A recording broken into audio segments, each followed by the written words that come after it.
ଜଗତର ବାଣୀ ସୃଷ୍ଟିପାଳ ଦୀନନାଥ ଯୋଗ ସଂସାର ଏମନ୍ତ ମହିମା କଲେ ଗାରିମା ସକଳ ଭାଙ୍ଗିଲେ ବ୍ରହ୍ମ ଚିହ୍ନା ଏମନ୍ତ ଦ୍ୱାରିକା ରୂପେ ଆଣି ତ୍ରିପୁର ଭୁବନ କଲେ ବାଣୀ ଚୈତନ୍ୟ ଯେ ବ୍ରହ୍ମା ବାସୁଦେବ ପ୍ରଭୁ ଜଗନ୍ନାଥ ନିରାକାର ନିର୍ବେଦ ମହିମା କଲେ ଯାତନା ସୃଷ୍ଟି ଦିନ ବନ୍ଧୁ କଲେ ବାନା ଏମନ୍ତ ଯେ ଜ୍ୟୋତିର୍ମୟ ସୃଷ୍ଟି କରୁଣା କେଶବ ହେଲା ଉତ୍ପତ୍ତି ସଂସାରର ମାୟା ଗୁଣ କୀର୍ତ୍ତି ଜଣାଣ କରିଲେ ଦେବ ଉମାପତି ହର ବାସୁଦେବ ନିରାକାର ନିରଞ୍ଜନ ବେଦ କଲେ ଠାକୁର ଚନ୍ଦ୍ରମା ରୂପ ଚାତୁରୀ କରିଛନ୍ତି ଦେବ ମହାଶିରୀ ଏମନ୍ତ ମହିମା କଲେ ଗୁଣ ଆତ୍ମଦେବ ରକ୍ଷା କରବାନା ସତ୍ୟ ରୂପେ ସତ୍ୟ ନିରାକାର ଦେବ ରୂପେ ନିରଞ୍ଜନ ପାଦ ଏମନ୍ତ ଗୁହାରି କରେ ମୁହିଁ ସୃଷ୍ଟି ଚରଣ ପ୍ରଲୟ ଗୋଟି ନାମ ମହିମା ଦେବବାନା ବହି ଅଛ ତୁମେ ସିନା ସକଳ ଆଦର କରି ଅନ୍ତ ଯୁଗ ଯୁଗାନ୍ତର କଲେ ଦେବ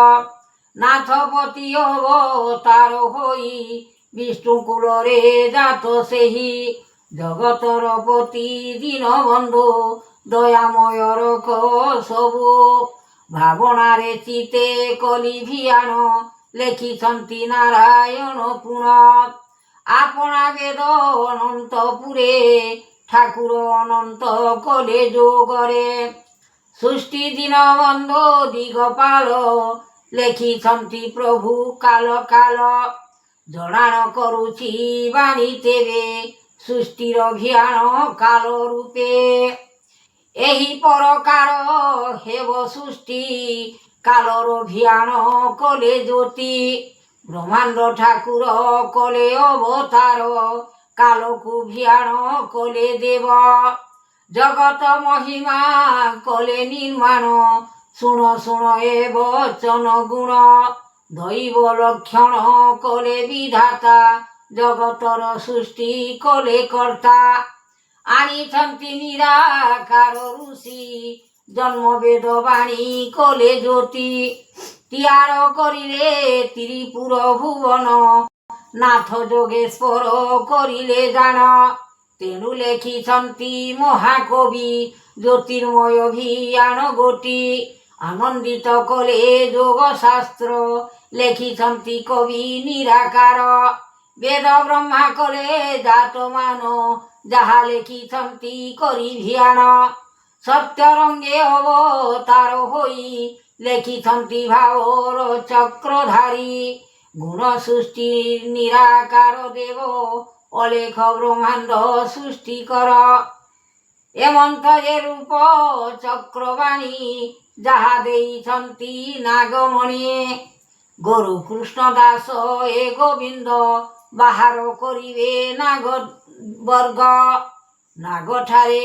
ଗୁରୁ ସ୍ୱପ୍ନ ଆସି ଜ୍ଞାନଠାରେ ଗୁରୁ ଦେଲେ ବାଛି ସକଳ ପ୍ରମାଣ କଲେ ଦୀନନାଥ ନାଗ ସର୍ପରେ ପଡ଼ିଲେ ଭେଦ ଅନନ୍ତ ମହିମା ଜ୍ୟୋତି ଶାସ୍ତ୍ର ଦୀନନାଥ କଲେ କୀର୍ତ୍ତି ଯାହା ନାଗ ଅଛି ସର୍ପ ଭିଆଣ କରିଛି ଦେବ ତେଣୁ ମହାଯୋଗ ଭାଙ୍ଗିଲା ସୃଷ୍ଟି କରୁଣା ନିତ୍ୟାନନ୍ଦ ଗୋଟି ଏହି ନାଗଟେ ସର୍ପ ଭିଆଣ କରିଛି କଲିଯୁଗ ଯାହା ଅବତାର ହେବ ମାୟା ସେ ଭିଆଣ କରିଅଛି ଏକା ନାଗ ସର୍ପକୁ ଧ୍ୱଂସ କରି ବିନାଶୀ ଜଗତର କଥା କରିଲେ ଋଷି ଆନନ୍ଦିତ ମନ କରି ଭିଆଣ ଶାସ୍ତ୍ର ଭିତର ଲେଖିଲେ ଜାଣ କବିଙ୍କ ମହିମା ଅଟଇ ଗୁଣ ସୃଷ୍ଟି ପ୍ରଲୟ ପାଇଲେ ଜାଣ ବେଦ ବ୍ରହ୍ମା ଜାତ କରି ତିଆର ତେଣୁ କବି ପାଇଲେ ବର।